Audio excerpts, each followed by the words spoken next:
Hey everyone! Welcome back to our channel.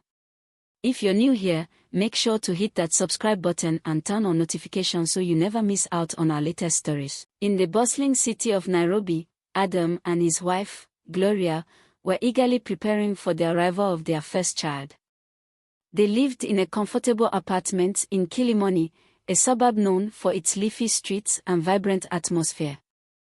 Gloria was heavily pregnant, and Adam, wanting to ensure she had all the help she needed, decided to hire a maid. Adam reached out to his friend, Charles, who knew someone reliable for the job. "I know just the person," Charles had said confidently. "Her name is Esther. She's hardworking and trustworthy. She'll be perfect for you."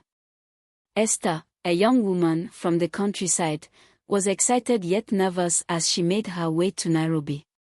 She had heard stories of the city's fast pace and was eager to prove herself in her new job. Arriving at the apartment complex, she was greeted by Adam, who insisted on helping her with her bags. "Welcome, Esther," Adam said warmly as he took one of her bags. "Let me help you with this." As they walked towards the apartment, Adam found himself admiring Esther's figure. He watched her walk ahead, noticing the sway of her hips. Inwardly, he marveled at her beauty. "Wow, and she's coming to be a maid with this beauty. Until I enjoy her here," he thought, feeling a twinge of guilt for his thoughts but unable to shake them off. They reached the apartment, and Gloria, despite her condition, stood at the door with a welcoming smile. "Hello, Esther," she greeted warmly. Come in. We are so happy to have you here." Esther was relieved to be met with such kindness. She stepped inside, taking in the cozy atmosphere of the home. "Thank you, madam," she said politely. "Please, call me Gloria," Adam's wife insisted. "Let me show you around and explain your duties." As the evening settled in, the household began to wind down. Adam felt a mix of emotions, relief that they had found someone to help, but also a strange anticipation he couldn't quite place. Esther, too, was nervous but hopeful about her new position. After dinner, Gloria showed Esther to her room, making sure she was comfortable. "Get some rest, Esther. Tomorrow will be a busy day." "Thank you, Gloria." "Good night," Esther replied, grateful for the warm reception. Adam and Gloria retired to their bedroom, while Esther settled into her new surroundings. The quiet of the night enveloped the house, each of them drifting into their own thoughts before sleep finally claimed them. As weeks passed, Adam found himself increasingly drawn to Esther. He admired her work ethic and couldn't help but notice her beauty. The more time he spent with her, the stronger his feelings grew. Esther, too, felt a connection with Adam, but she was torn between her duty and her emotions. One day, Gloria had a scheduled appointment at the clinic to check on the safety and progress of the baby in her womb. She left in the morning, planning to return later in the afternoon. Adam seized the opportunity, having already discussed a plan with Esther. He made an excuse at work and came home early. As Adam entered the house, he found Esther in the kitchen. He approached her silently and, without a word, began kissing her passionately. Esther responded, her own feelings and desires taking over. They quickly made their way to her room, where they succumbed to their mutual attraction. The room filled with the sounds of their pleasure as they enjoyed each other's company, their bodies moving in unison. Esther's moans echoed softly, and Adam was lost in the moment, overwhelmed by the intensity of their connection. Afterward, they lay together, catching their breath before deciding to clean up. They went to the bathroom, where they washed themselves, sharing intimate glances and stolen kisses.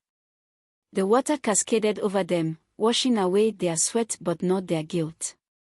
As they stepped out of the bathroom, they were met by Gloria, who had returned earlier than expected.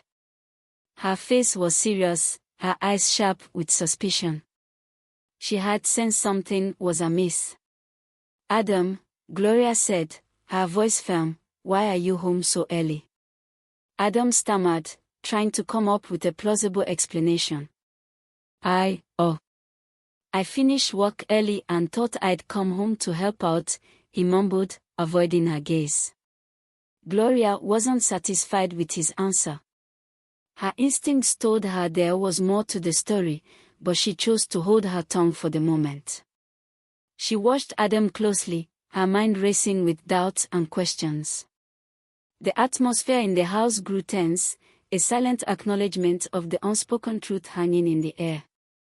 As the day turned into night, Gloria couldn't shake the feeling that something had changed, and she was determined to find out what it was. As the months went by, Gloria gave birth to a healthy baby boy. The couple was overjoyed, and their home was filled with the sounds of a newborn. Adam continued to grow closer to Esther, often finding excuses to spend time with her. He suggested they go shopping together, enjoying the thrill of their secret relationship. Each time they went to the supermarket, Adam would find ways to touch Esther, his desire for her growing stronger. Esther, although initially hesitant, found herself drawn to Adam despite the guilt she felt. Their clandestine meetings continued, with Adam taking every opportunity to be alone with her. One day, Esther began to feel unwell. She became weak and found it difficult to keep up with her chores. Gloria noticed and confronted her. "Esther, I thought you were here to help, not to become a burden. Why are you so weak? Are you pregnant?" Esther tried to deny it, but Gloria's persistence forced her to reveal the truth.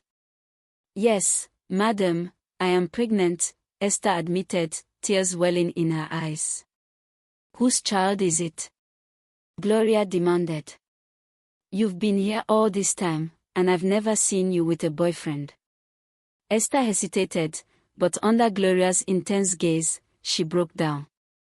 "It's your husband's. He has been forcing me to sleep with him, giving me money, and threatening to chase me out if I didn't comply." Gloria's face turned red with anger. "You mean to tell me that my husband has been doing this to you?" she shouted. "Get out of my house. Now." Esther, sobbing, gathered her things and left the house. Gloria, still in shock, called Adam and demanded he come home immediately. When Adam arrived, he found Gloria in tears. "How could you do this to me?" she cried. "How could you get the maid pregnant? How could you betray me like this?" Adam fell to his knees, begging for forgiveness. "Gloria, I'm so sorry. I made a terrible mistake. Please, forgive me." But Gloria couldn't be consoled. Her world had been shattered by Adam's betrayal. She continued to cry, the weight of her husband's actions crushing her spirit. The pain of knowing that the man she loved had been unfaithful with their maid was too much to bear. The house that was once filled with joy now echoed with the sound of her heartbreak.